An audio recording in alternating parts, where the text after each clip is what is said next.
I'm sorry if I startled you, madam. What time is it? Almost 9:30. 9:30? Frith said you hadn't been down for breakfast. He was worried in case you were feeling unwell. No, I just overslept. Well, yesterday was so very tiring.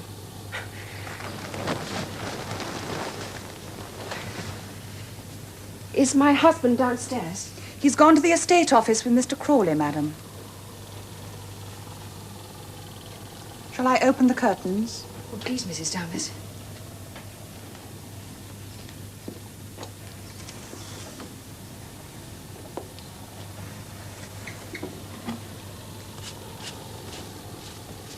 I've told Alice to look after you, madam, until your own maid arrives. I hope that's all right. Oh, I don't have a maid, but I'm sure Alice will look after me splendidly. Oh, I'm afraid that wouldn't do for very long. It's usual for ladies in your position to have a personal maid. Oh, yes, well, perhaps you'd see to it for me, if you think it's necessary. Whatever you wish. It's for you to say.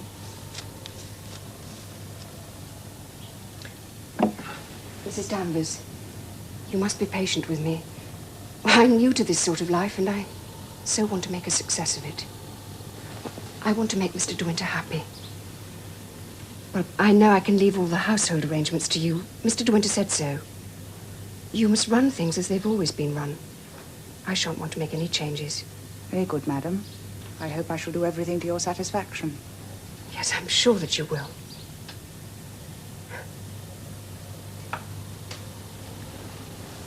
Have you been at Manderley for a long time? Not so long as Frith, madam. I came here when the first Mrs. De Winter was a bride. I see. Shall I tell Frith to send up a breakfast tray? Oh, no, it's my fault I overslept. I've caused enough trouble as it is. It's for you to make your own time, madam. I'm here to carry out your orders. Well, perhaps some coffee, then. A pot of coffee and some toast. Very well, madam.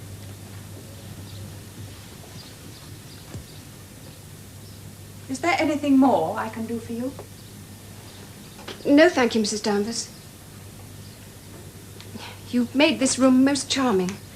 I'm very grateful. I only carried out Mr. De Winter's instructions. He said that you prefer to be on this side of the house. The rooms in the west wing are very old and much larger. The bedroom, for example, is twice as big as this. Yes, that's very big. It's a beautiful room, madam. The most beautiful room in the house. The windows look down across the lawn to the sea. I suppose that's one of the rooms they show to the public. Oh, no. The bedrooms are never shown to the public. Only the hall and the gallery and the rooms below. They used to live in the west wing when Mrs. De Winter was alive. That big room, the one that looks down to the sea, that was Mrs. De Winter's bedroom.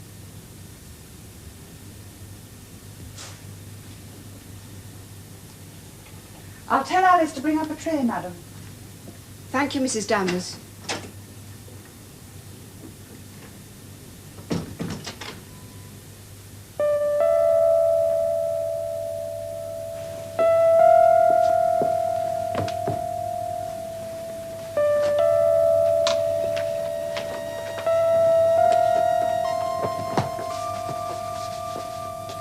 Good morning.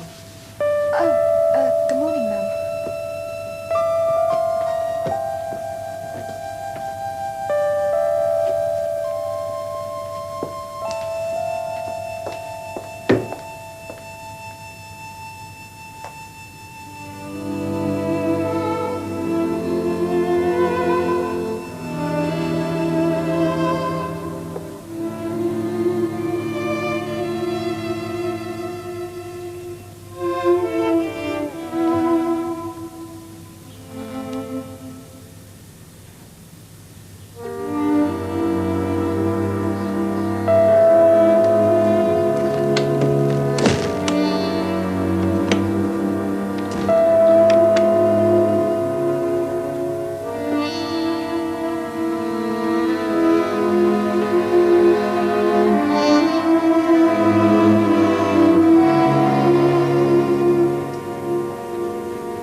Yes, I couldn't find any matches.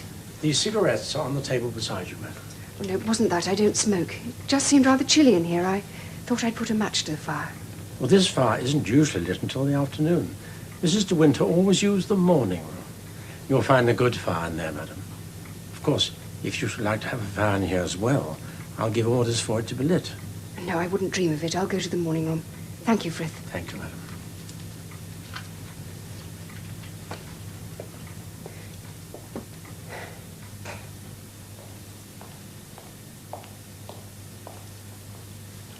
Robert Hopkins is taking over yet again. That means you have to take over his duties this afternoon. Don't expect any increase in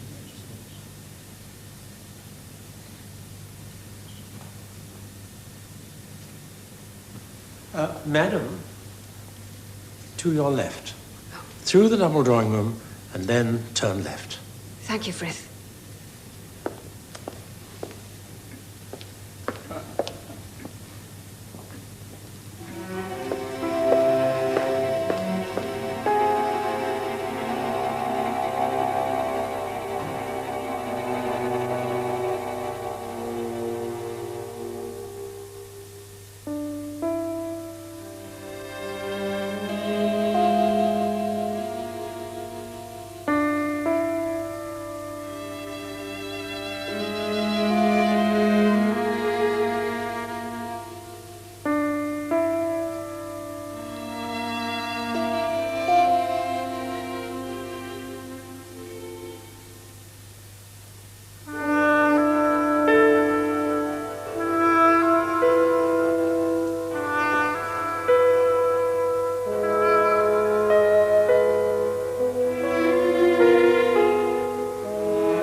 Who is it? What do you want? Mrs. De Winter?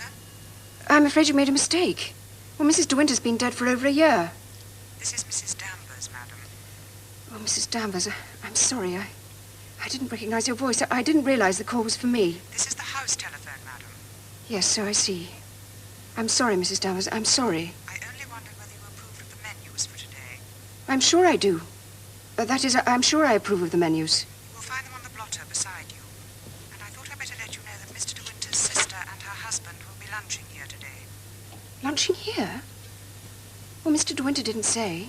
I believe she telephoned earlier, madam, while you were asleep. Yes, all right.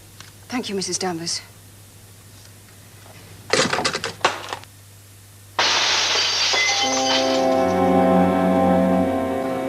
Oh, God. Oh, God.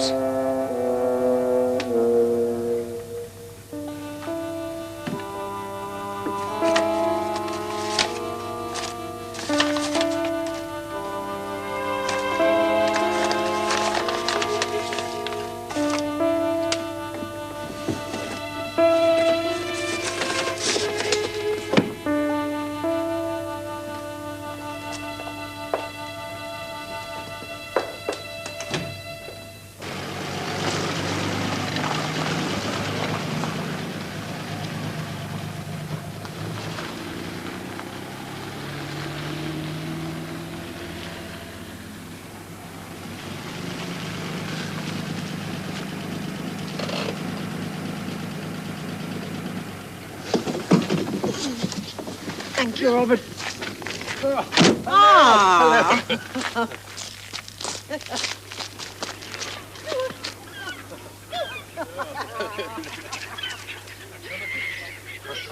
I can't believe it. What? You're looking so well. Congratulations, 10 Frank. years younger, isn't it now? 10 years, hello, Frank. It's nice to see you.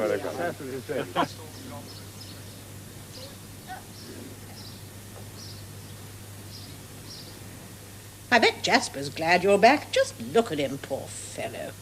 What's wrong with him? He needs some exercise. He's getting much too fat.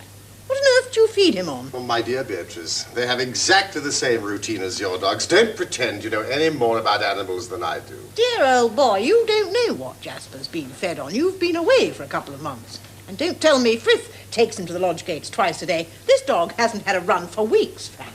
Ah, here you are. Where have you been hiding? We're thinking of sending out a search party. This is Beatrice. Giles, Frank Crawley, our estate manager. Look out! You nearly trod on the dog.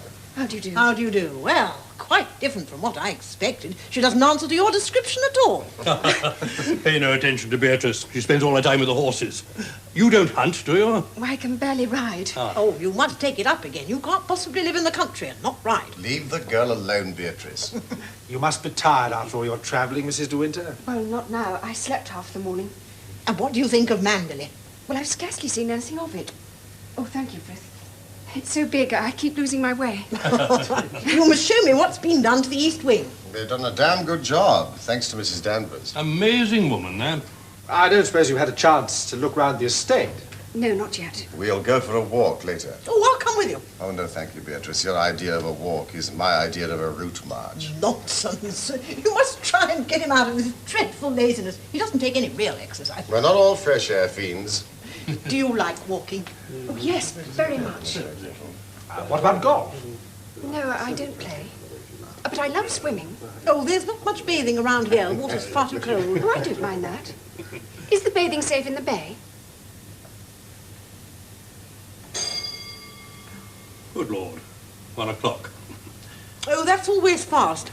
It's kept perfect time for months. You haven't been here for months. Neither of you. How did you enjoy Venice, Mrs. De Winter? Oh, it was wonderful. Quite the most beautiful place I've ever been to. Is it true that they've replaced all the gondolas with motorboats? Who on earth told you that? I think I read it in the paper. I never heard such rubbish. Luncheon is served. Thank God for that. I'm infernally hungry. You still got the same cook? Yes. I'll always remember that souffle we had last summer. After you, my dear. I'll just wash my hands. My clock is darker. The garden's lovely in the summer, a mass of blooms. I'm so glad you moved across to the East Wing. Oh, it was Maxim's idea. He seems to prefer it. They've done it up frightfully well. These are charming. Tell me, are you very much in love with him? Oh, don't answer. I can see what you feel. I'm an interfering old bore, aren't I? You mustn't mind me. I'm devoted to Maxim, though we always bicker like cat and dog when we meet. When he first wrote and told me all about you, I must admit it was a bit of a shock. Of course, we all imagined a social butterfly, very modern, you know, plastered with paint, well, the sort of girl you meet in Monte Carlo hotels. And when you came into the morning room, you could have knocked me down with a feather. Poor Maxim, he went through a ghastly time. Well, let's hope you've made him forget about it. I hope so. You know, you really ought to do something about your hair. Why don't you have it waved? It's so very lanky, isn't it? Must look awful under a hat. Why don't you sweep it back behind your ears? Oh, no, that's worse, too severe. What does Maxim say? Does he think it suits you? Well, he's never mentioned it before. Hasn't he? Well, he must have changed then. He used to be so particular. Say, how do you get on with Mrs. Danvers? Well, she scares me a little. I've never seen anyone quite like her before. I don't suppose you have. Did she seem friendly? No, not very. Well, that's hardly surprising. She's insanely jealous, of course. I was afraid she would be. Jealous of me and Maxim? Oh, good Lord, no. No, she resents your being here. That's the trouble. Why should she resent me? Oh, I thought you knew. I thought Maxim would have told you, my dear. She simply adored Rebecca. I say we must be going. The Cartwrights are dining tonight. Do you know the Cartwrights? She's great fun.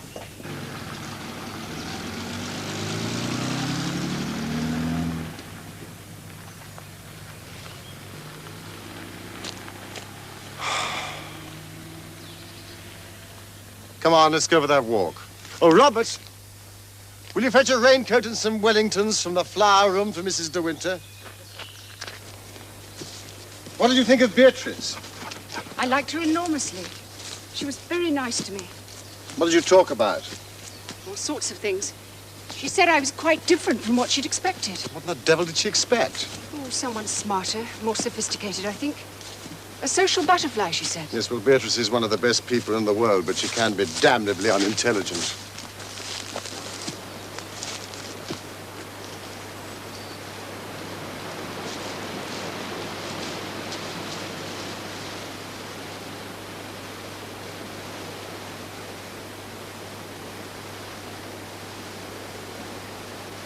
Come on, Jasper!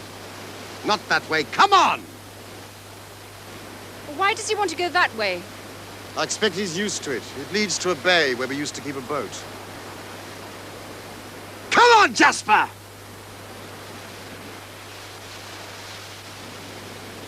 Do you remember I told you about a pathway that leads down to a valley? You'll see it in a minute.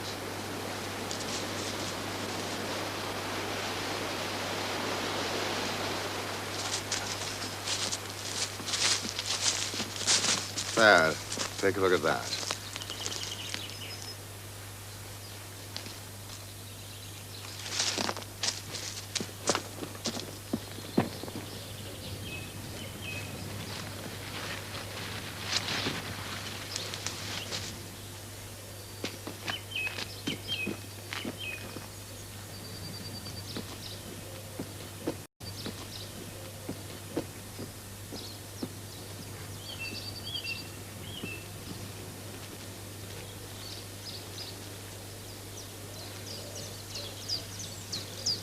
We call it the Happy Valley.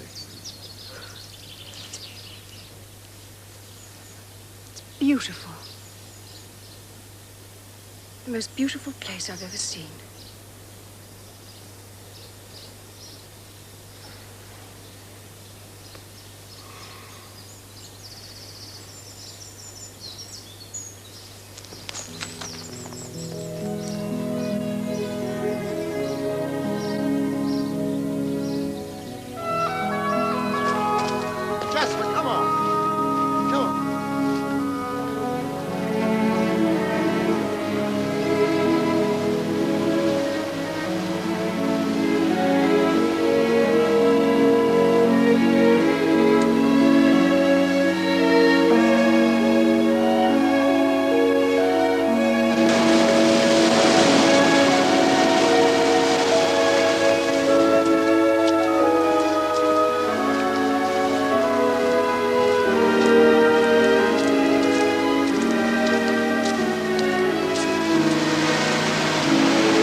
Jasper!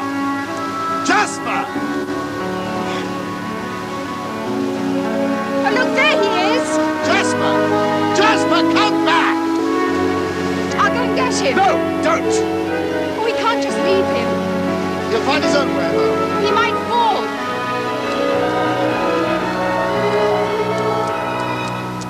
Jasper!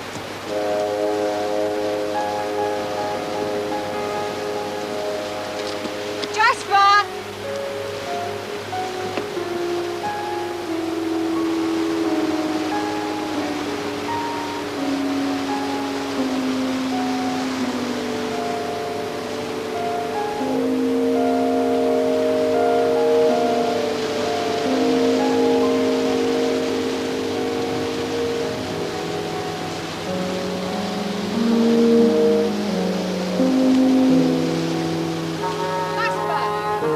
Jasper, come here! Okay. Dirty, innit? Digging for shell. No shell here. Been digging since forenoon. I'm sorry. Jasper! No shell here. Come here!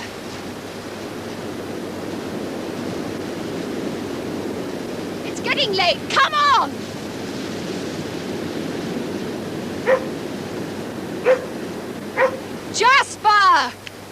I know that dog. He comes from the house. Yes, I want him to come back with me now. He's not yourn. He's Mr. De Winter's dog. I want to take him back to the house.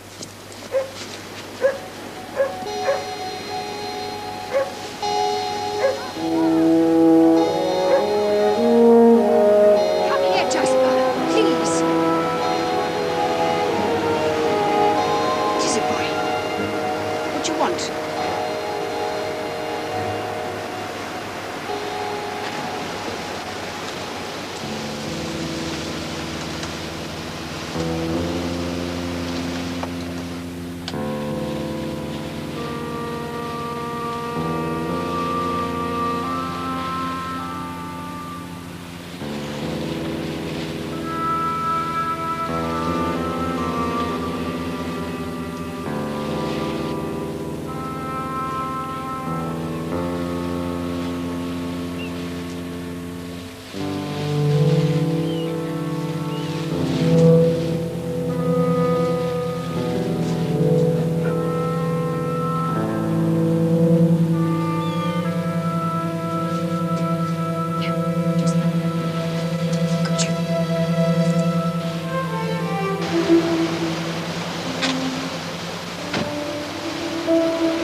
I saw he going yonder. Oh, it doesn't matter. Mr. De Winter won't mind.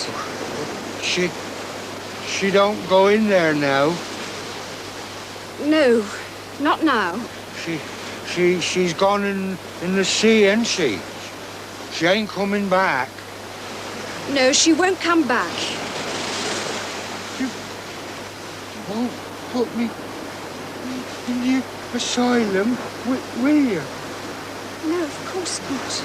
I ain't done nothing. I never told no one. Nobody's no cause to putting me away. Nobody's going to put you away. Well, she said she would if I told what I saw. I don't know what you mean. Come on! It's going to rain! Goodbye.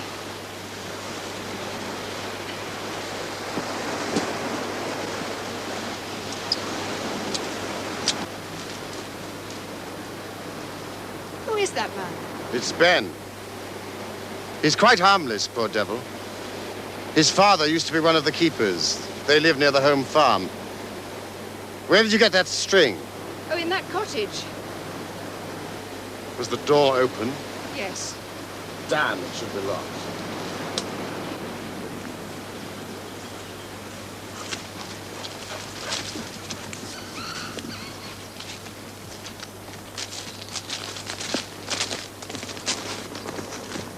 Wait for me.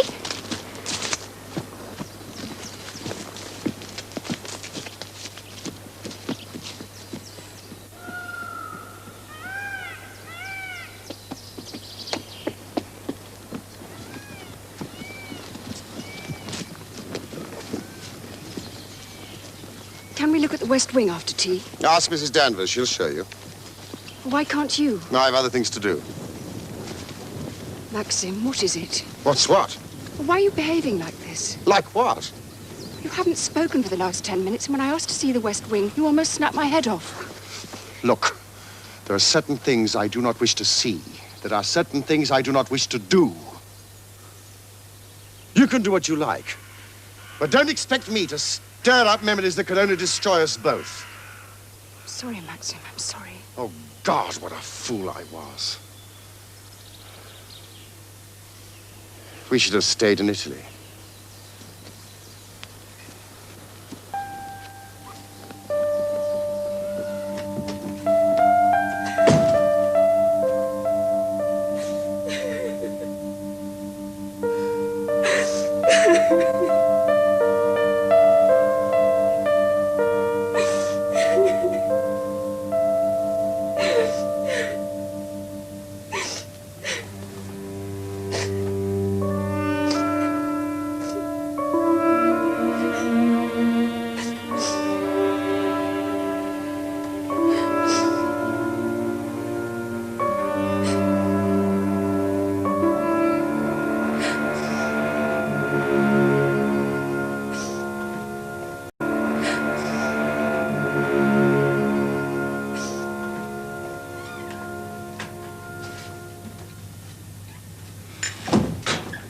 Could I speak to you, sir? Yes, Frith. What is it?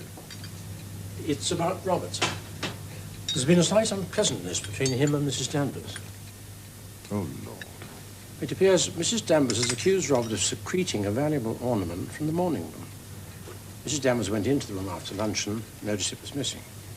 It was there before lunch, she said. She accused Robert of either taking the ornament or breaking it and concealing the breakage. Robert has denied both these accusations most emphatically. Well, supposing it was somebody else, one of the maids. Well, no, sir, the only people who've been in the room since Mrs. Danvers are myself to serve the sherry and Robert to clear the glasses. Well, you better ask Mrs. Danvers to come here and we'll get to the bottom of it.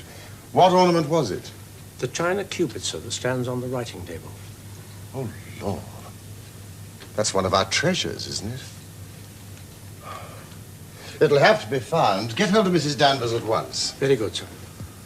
Oh, what a nuisance.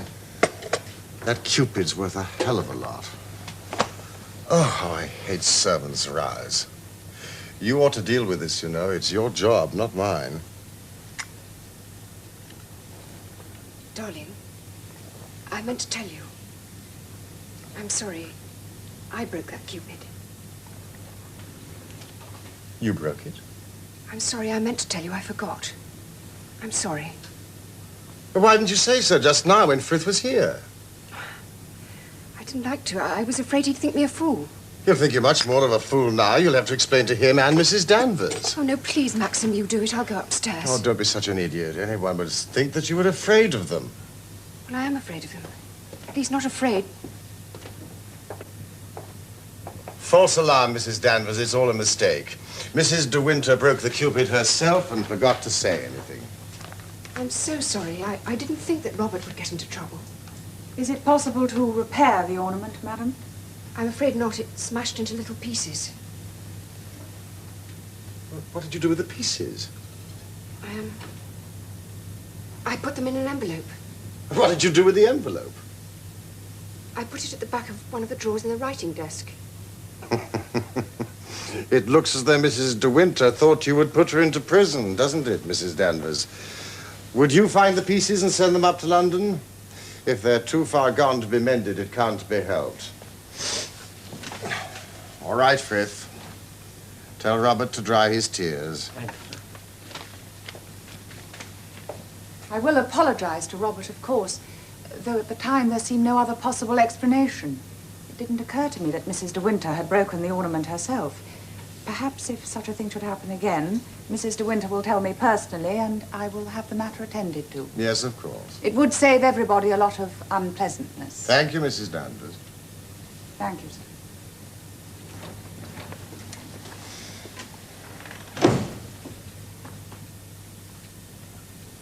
I'm sorry. I'm so sorry. No, I'm down. It doesn't matter. Of course it matters. I should have been more careful.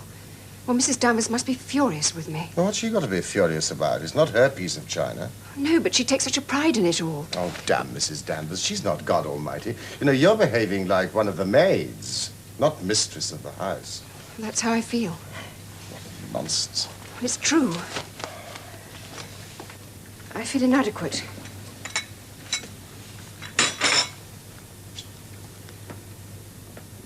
I suppose that's why you married me. What? I said I suppose that's why you married me. What is? Because I'm dull and quiet and shy and inexperienced. Well, there wouldn't be any gossip about me.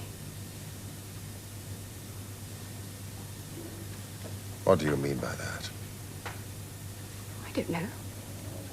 Nothing. I don't mean anything. What do you know of any gossip down here?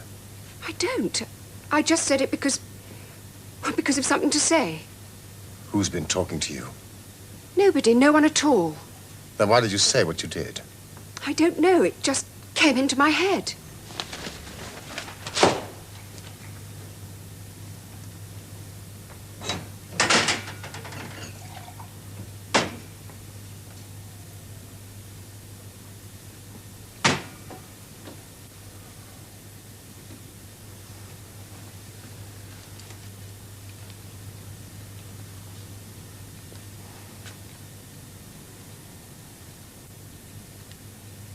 I wonder if I did a very selfish thing in marrying you. How do you mean? You should have married someone your own age. That's ridiculous. Is it? I love you more than anything in the world. You know that. Do you think you'll be happy here? Of course I'll be happy. You know I'll be happy. I love Manderley. Well, I hope so. We'll both be happy. You know that. Do I? Don't you?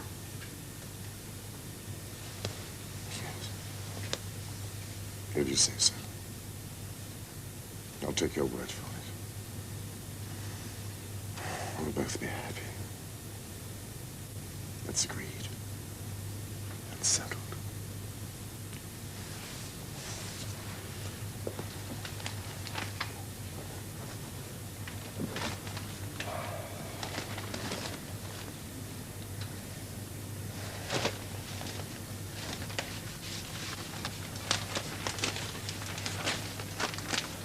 If only I hadn't broken that wretched Cupid. Well done, the Cupid.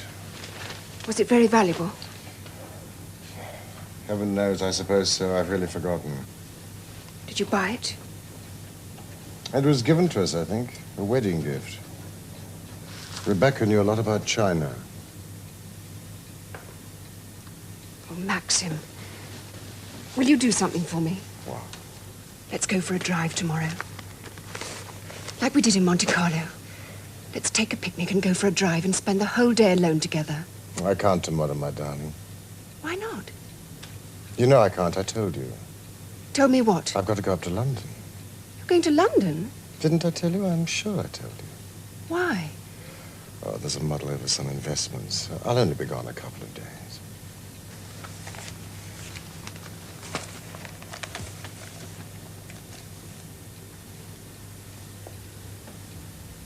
We'll have that picnic next week, all right? Yes, all right.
Frank, how you startled me. Mrs. De Winter, what are you doing here?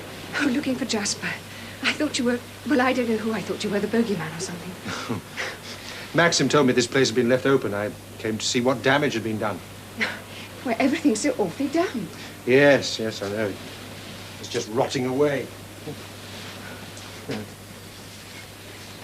Are these Rebecca's things? Yes. What did she use the cottage for? Oh, one thing and another. Parties and so on. How jolly. What happened, Frank? What happened when she was drowned? The boat capsized and sank. She was washed overboard. That's what we assume, anyway. Nobody saw it happen? Nobody was there. Nobody knew she'd gone out. Not even... Not even Maxim.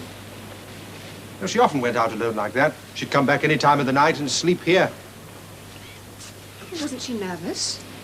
Nervous? No, she wasn't nervous of anything. Maxim didn't mind her going off like that? Oh, I don't know. How long afterwards did they find her? About 2 months. They found her near Edgecombe, about 40 miles up channel. How did they know it was her? Maxim went up to identify the body. Oh, dreadful. Dreadful. Yes. Yes, it was. Frith told me the bishop came to call on you this morning. Oh, the bishop's lady. Maxim warned me about these social duties. Duties? Well, I can't pretend I enjoy it. Well, for one thing, I'm far too shy, and for another, I never know what to say. Well, I can almost hear people thinking how dull I am. No, people think nothing of the sort, Mrs. De Winter. Well, the bishop's wife wants to know if we're going to give a fancy dress ball at Manderley. Oh. Well, she came to the last one, she said, and enjoyed it very much. I didn't know Maxim gave fancy dress dances. Oh, yes. The Manderley Ball was one of the events of the year. Yes, nearly everyone in the county came. A lot of people from London, too. Must have taken a lot of organisation. Oh, it was quite a big show. I suppose Rebecca did most of it. We all of us worked pretty hard. I'd be no use if we had a dance. I'm no earthly use at organising things. All you'd have to do would be to be yourself and look decorative. That's very charming of you, Frank, but I don't think I'd do that very well either. I think you'd do it excellently. You'd enjoy it, too. I'd be far too nervous to enjoy anything. Why? Why should you be nervous? Well, I'm not used to it, that's why. I'm not used to the Manderley life. I'm not used to meeting people, all being graceful and witty, all giving splendid dinner parties, all being dressed in the height of fashion, all being mistress of the great house. I'm so unlike Rebecca, that's what makes me nervous. Yes, you are unlike her. You're very unlike her. And if I may say so, Mrs. De Winter, I'm delighted that you are. And I'm delighted that you married Maxim. Thank you. That's very sweet of you, Frank.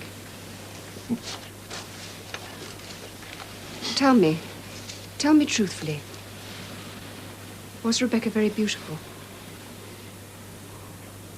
I think she was the most beautiful creature I ever saw in my life.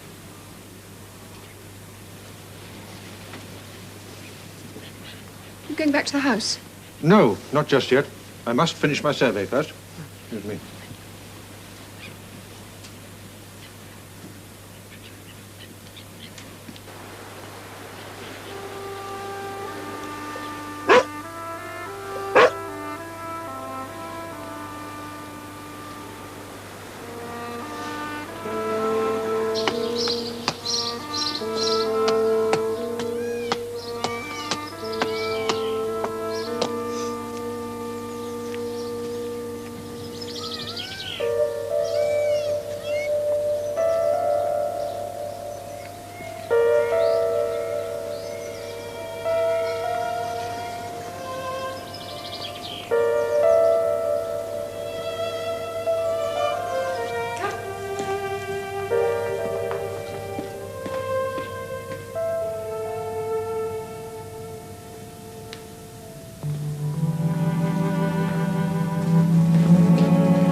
Good dog. Here, boy. Here.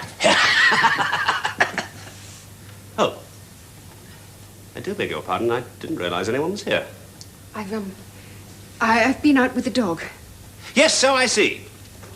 He was quite a pup when I saw him last. Got a bit fat, hasn't he? Have one? I don't smoke. Don't you really? Hmm. How's old Max? Well, he's very well, thank you. He's gone up to London. Left you all alone? Too bad. Wasn't he afraid someone's going to come and carry you off? Ah, Danny, there you are. Your precautions were all in vain. The mistress of the house was hiding behind the door. Well, aren't you going to introduce me? After all, it is the usual thing to pay one's respects to the bride. This is Mr. Favell, madam.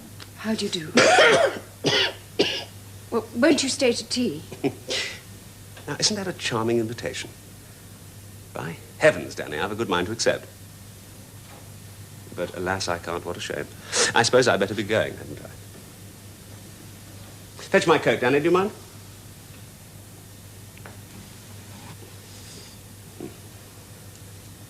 Dear old Manderley. Place never changes, does it? But then I suppose Danny sees to that. She's a wonderful woman, isn't she?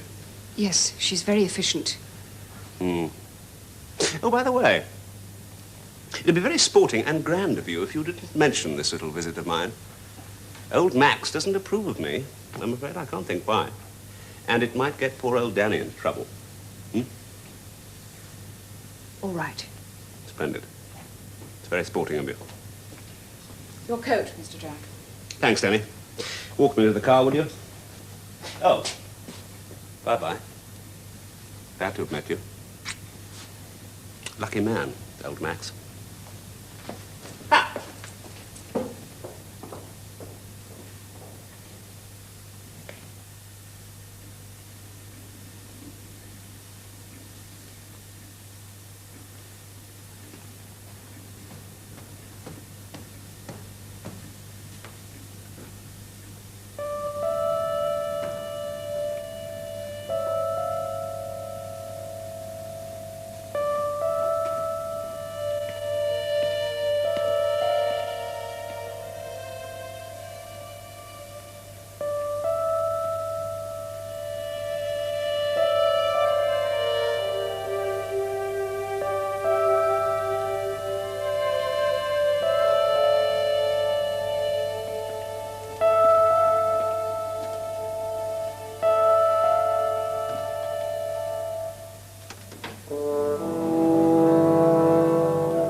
Is anything the matter, madam? You look pale. Are you feeling unwell? No, I'm perfectly all right. I was standing on the lawn looking up to the house. I saw one of the shutters was open. I came to close it. I will close it.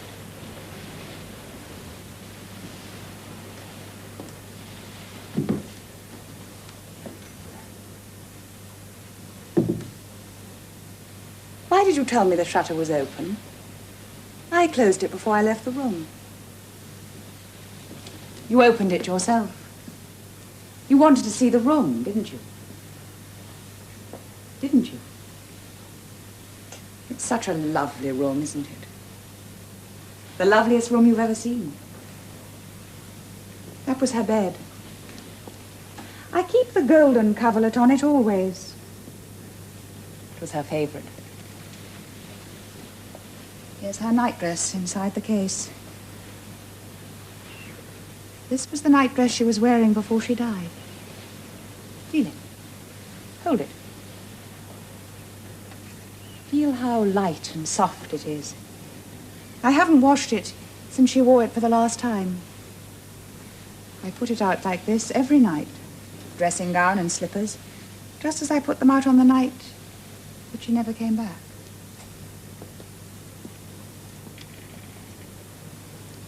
I did everything for her, you know.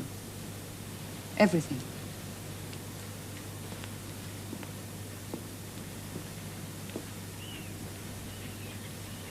Here. Come here. These are her brushes. I used to brush her hair for her every evening. Come on, Danny, hair drill, she'd say. And I'd stand behind her by the stool here and brush away for 20 minutes at a time. Well, Mr. De Winter used to brush it for her when they were first married. I've come into this room time and time again and seen him in his shirt sleeves with the 2 brushes in his hand. Harder, Max, harder, she'd say, and they'd both laugh. We'd all laugh. He was always laughing and gay then. The rocks battered her to bits, you know. That beautiful face, battered to bits. Both arms gone. I shall always blame myself for the accident. Always. I'd gone into Kerrith for the afternoon and stayed there late. Mrs. De Winter was in London, you see, and wasn't expected back. When I came in, they told me she'd already returned and gone down to the beach. I felt worried then. It was blowing from the southwest. She'd never have gone out if I'd been in. She always listened to me.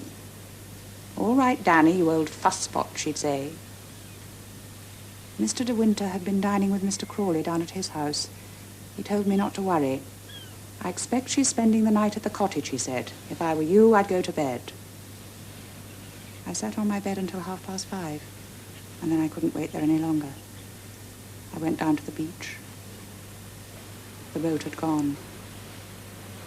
I knew. I knew what had happened. Straight away, I knew. Listen. Listen to the sea. That's why Mr. De Winter doesn't use these rooms anymore. He's not used these rooms since the night she was drowned. He hardly slept at all. He used to sit in an armchair all night long. And in the daytime, Frith would hear him in the library pacing up and down. Up and down. I come to this room and dust it myself every day. It's such a beautiful room. You wouldn't think, would you, she'd been gone away so long? You think she just slipped out for a little while and would be back in the evening. I feel her everywhere. You do, too. Don't you? Sometimes, when I walk along a corridor, I fancy I hear her just behind me, that quick, light footstep. And in the minstrel's gallery above the hall, I fancy I see her looking down, calling to the dogs. It's almost as if I catch the sound of her dress sweeping the stairs as she comes down to dinner.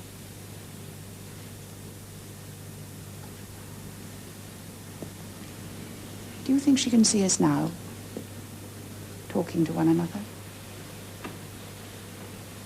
Do you think the dead come back and watch the living? I don't know. I don't know. Sometimes I wonder. Sometimes I wonder if she comes back here to Manderley and watches you and Mr. De Winter together.